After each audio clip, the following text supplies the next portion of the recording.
దేహం ఉన్నంత వరకు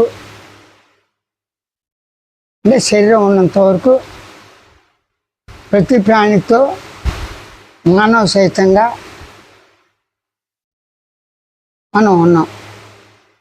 అంటే ప్రాణికోట్లో మానవుడు, నరుడు, ప్రతి వ్యక్తి, ప్రతి మనిషి ఉన్నాడు. అంటే శరీరం ఉన్నంత వరకు సమస్యలు తప్పవు, భయాందోళన తప్పవు. వీటి మూలాలు అన్వేషించడం కానీ, ఇవి ఎలా పుట్టినాయి, ఎలాగంటే దేహం ఎలా పుట్టింది, దేహంతో ప్రకృతి పుట్టిందా, ప్రకృతితో దేహం పుట్టిందా, ధర్మం అంటే ఏంటి, గుణాలు అంటే ఏంటి, ఆలోచనలు అంటే ఏంటి, అనేక ప్రశ్నోత్తరాలు. ఒక ప్రశ్న తనకి పుడుతుంది. ప్రశ్న అంటే ఏంటి? ఒక ఆలోచన, ఒక సందేహం, ఒక అనుమానం. ఆ అనుమానం నివృత్తి చేసుకునేదాకా ఈ లోపల అనేక ప్రశ్నలు ఉత్పత్తి. అంటే ఒక సమాధానం పొందిన వెంటనే పొందకపోయినప్పటికీ కూడా అనేక సందేహాలు అనేకంగా వస్తాయి. అసలు నేను ఎవరిని, నేనంటే ఏమిటి, మనసు అంటే ఏమిటి, బుద్ధి అంటే ఏమిటి, చిత్తం అంటే ఏమిటి, అహంకారం అంటే ఏమిటి, నిద్ర అంటే ఏమిటి, కళ అంటే ఏమిటి, మెలకు అంటే ఏంటి, ఈ మాట్లాడేవాడు ఎవరు, గమనించేవాడు ఎవరు, గుర్తించేవాడు ఎవరు, తెలుసుకునేవాడు ఎవరు అని అనేక రకంగా తనకు తానే స్వయంగా నిర్గుణ చైతన్య ఏం చెప్తున్నారు? తనకు తానే స్వయంగా ఉన్నాడు. నేను ఉన్నాను. నేనైనా పదం ఉన్నదా? నేనైనా భావం ఉందా?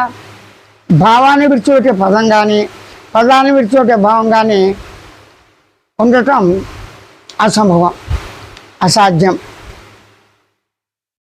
అంటే నేనైనా పదంలో, అంటే ప్రతి అక్షరములో, ప్రతి శబ్దంలో, ప్రతి ధ్వనిలో భావం ఉంటుంది. భావం శబ్దంతో ఉంటుంది. శబ్దం భావం రెండు నేను ఉన్నానని, నేను ఉన్నది, నేను ఉదయించింది, నేను పుట్టింది, నేనంటే ఏమిటి, నేను ఎలా ఉంది అనుకునేవాడిగా ఉందా, మననం చేసేవాడిగా ఉందా, తలంచేవాడిగా ఉందా, నిద్రగా ఉందా, కలగా ఉందా అని అనేక రకాలుగా అవి సంఘటనలు కావచ్చు, శబ్దాలు కావచ్చు, ఘర్షణ కావచ్చు, ధ్వనులు కావచ్చు, అన్నీ కూడా ప్రశ్నించేవాడు తాను ప్రశ్నిస్తున్నాడు అనేటువంటి అనుభవంతోనే, అంటే అనుభవంలో ఉందానే వాడు ప్రశ్నోత్తరాలుగా ఇచ్చేశాడు.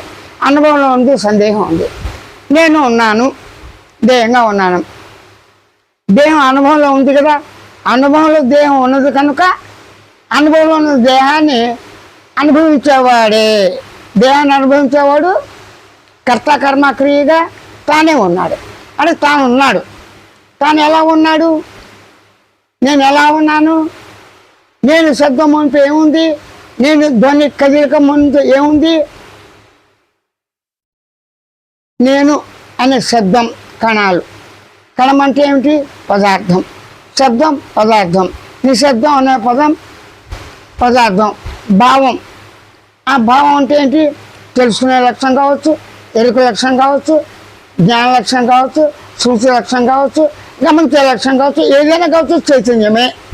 అంటే ఈ పదాలన్నీ, ఈ పద వరుస, ఆ క్రమంలో అన్నీ కూడా అనుభవంలో ఉన్నవే. అనుభవంలో ఉన్న వాటినే తనకు తానే, ఎవరికి వారే, మనకు మనమే, నేను, మీరు, వారు, వీరు అందరూ కూడా ఎవరికి వారే స్వయంగా ఉన్నాం. స్వయంగా ఎలా ఉన్నాం? స్వయంగా ఎలా ఉన్నాం? ఒంటరిగా ఉన్నామా? జంటగా ఉన్నామా? తనకు తాను అనుకునేవాడిగా అనుకున్నప్పుడు రెండవ ప్రసక్తి లేదు, ఒకటి ప్రసక్తి లేదు. అదేంటి? ఒకటి లేకుండా రెండు లేకుండా ఎలా చెప్తారు? అది మీరు అవగాహన చేసుకోండి. ఎలా అవగాహన చేసుకోవాలి? అనుభవంతోనే ఉన్నది కదా. అనుభవంలో అనుభూతిగా, అనుభవంగా ఉన్న నేనైనా శబ్దం, నేనైనా ధ్వని, నిశ్శబ్దం కావచ్చు, శబ్దం కావచ్చు, భావం కావచ్చు, ఏదైనా సరే నేను అనే కదలిక ఉన్నది అంటే ఉండటం. ఉండటం అంటే ఏంటి? ఓ దేశం, కాలం, వస్తువు. ఉండటం అంటే ఏంటి? ఆకాశం ఉంది. ఆకాశంలో నేనున్నానా? భూమి మీద నేనున్నానా? సామాన్యంగా ప్రతివారు కూడా నేనున్నాను, నేను పుట్టాను బలానా చోట అంటాడు. అంటే నేను ఉన్నాను ఎక్కడ? భారతదేశంలో. ఎక్కడ? ఆంధ్రాలో. ఎక్కడ? విజయవాడలో. ఎక్కడ?